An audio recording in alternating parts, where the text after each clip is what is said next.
Richard Jesslin. I teach political science here at Santa Monica College. And I came to this meeting this morning wanting to support our community, wanting to support students, wanting to support faculty, wanting to support the administration and you, the Board of Trustees.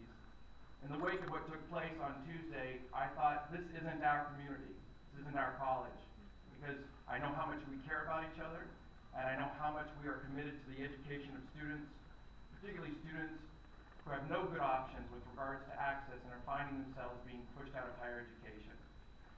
I want to commend the board for its attempt at creative thinking, and the administration and those of us here trying to find some fix or response to those challenges that are facing us. I'm thrilled to hear Dr. Sang's recommendations today. I'm happy to hear that we will be going back to the District Planning and Advisory Council. One thing is certain, Santa Monica College is a community we can focus on a solution that will fit for our community and can be a leader throughout the state. I have 500 students this semester, and at the start of the semester I had hundreds outside my door trying to get seats. We can't villainize one another. It can't be the Board of Trustees versus the students or the students versus the faculty. It's this learning community, engaged or endearing itself to one another to achieve outcomes that benefit everyone. I encourage the board to postpone the implementation of the contract education for the summer. We're going to have to deal with this.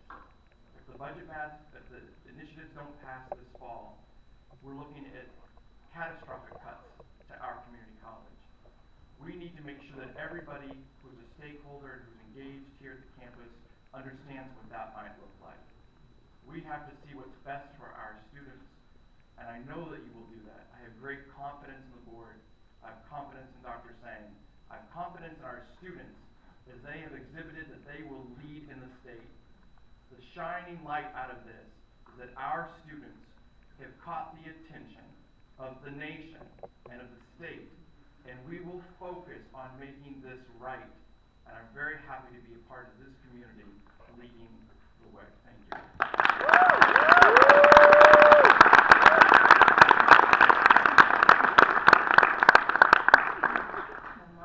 Good morning, Board of Trustees. Good morning, Superintendent Dr. Sang. My name is Marjohnny Torres-Nativi. I'm Director of Sustainability for the Associated Students. First, I would like to thank you for this meeting. It's what we're asking for, but I do have to express the great shame that I feel that this meeting is 2 months too late. This should have happened before, not after the students got pepper sprayed. I honestly believe that without the actions that happened on Tuesday, this would not be happening here. We wouldn't have gotten the media coverage, all the things that you're expressing of let's go through DPEC, let's go through this, would not have happened. So, and now, I know that you've heard enough reasons against contract debt. I just want to mention that the actions that you take are going to have effects all across the state, all across the nation, and I do want to speak on what happened Tuesday night. I was standing in the front when we got pepper sprayed. The media has been saying that it was the students that tried to rush in the building. I was there, the students were screaming, saying, let us in. That's not what happened.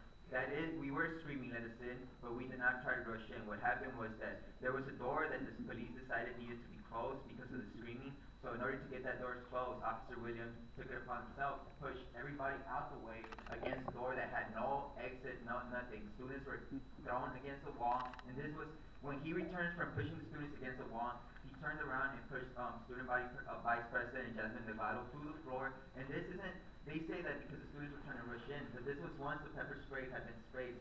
Half of the students had already ran out the building. So how can he say that they were being pushed when students who had been pepper sprayed were already running out? He turns around and pushes the defenseless girl who was standing in front, keeping the crowd from getting to them. They were not attacking them. He turned around and attacked her. And we were there, we got pepper sprayed, and if we see the same police officer that attacked us, whether you decide whether his actions were justified or not, we cannot see him in the same campus with us because he's a symbol of the oppression of the students, and we cannot have him.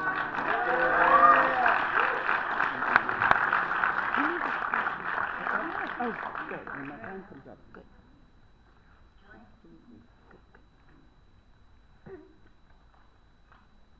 Hello, thank you for this meeting. I'm Julia Stein. I'm faculty at SMC. I'm for the postponement of the contract ed. I'm against the contract education, and I think it's a great idea to have a period of debate and research and, and about the contract ed proposal. And during this period, I hope we would look at privatizations around the world of higher education, and how again and again there's huge amounts of research that shows in many countries it has meant for greater inequality.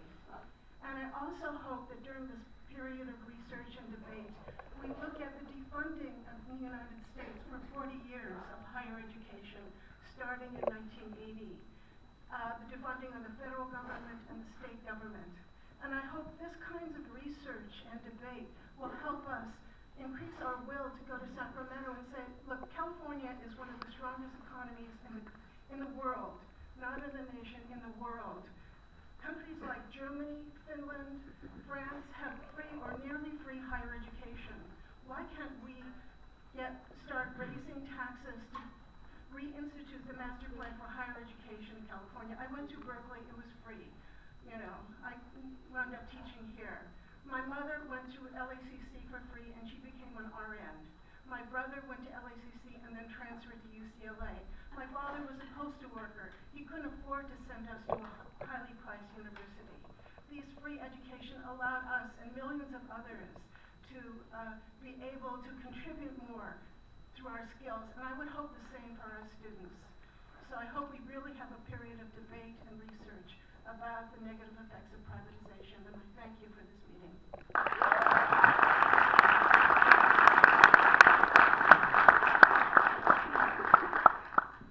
Good morning. I'm Suzanne Borge. I'm faculty here and also chair of the history department. I wasn't expecting to speak, so no prepared remarks, but I do want to speak in support of the effort to increase access to education by having more classes available to students. As a historian, U.S. history, contemporary history, I think this is a decades-old problem. It's a larger problem than can be solved by this discussion. But in other words, I see it as a problem for voters to get involved, for citizens to look at the issues very broadly. But I really do also think that there is that very immediate concern. Students need access now. Students are moving on now, and so I really support the effort to make that available to our students now. And I think that as people understand more that these are to supplement what we're doing, not to replace what we're doing, there will be more support for them. I also have had a thought as someone who so sees that our summer and winter sessions attract students from the Cal States and the UCs, that if we have a broad understanding of who our SMC students are, that for students who otherwise would be paying much more than what they can pay with these at-cost courses, that these actually provide a very good solution for them and make more classes possible. So thank you, and for the hard effort to keep the access open here. Yes.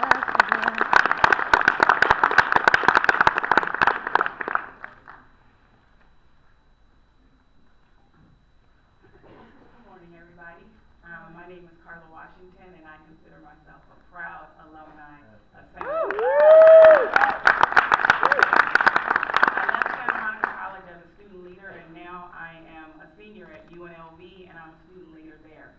On my spring break, and I wasn't planning to come to California till Saturday, but when I got a phone call waking me up at 6 in the morning to look at a link, I knew that I had to jump in my car and come down. I do support you postponing this contract. I do. But what I'm saying is to the students is that I'm an activist where I am in Las Vegas, but you have to do things a certain way. There's a certain protocol. There's a certain fashion. And I've had a hard way to go for my 42 years. And what I've learned at Santa Monica is that in order to be heard, sometimes you have to listen, and you got to keep that mouth closed to let everybody speak. And respect has always got to be the lead. I support students. I always support students. But I have to say that this board right here, most that I know and I respect, I know that you're fighting for the students. And I want you to continue, even amongst what's going on. And I'm asking the students to also know that we have to just slow down sometimes, and we have to listen in order to be heard. Safety is a must. If you're going to do something, Yes. do it in a fashion. Absolutely. I was part of shut down the strip. And we shut down the Las Vegas Strip with 2,000 people, and we walked over the bridge. And I called the Metro Police before I did it to ask them to just know what I'm doing. And we got our voices heard. We were listened. We did what we had to do. I have a 6-year-old. I have a daughter. She was there, but she was not in the midst of anything. She was in the back in a car because I am a responsible mother, knowing that I don't know what the environment is. Yes. Yes. I'm not going to hold you guys any longer. I love Santa Monica, and I know all of you guys love Santa Monica too. Yes, we We do. are the #1 Yes, we community are.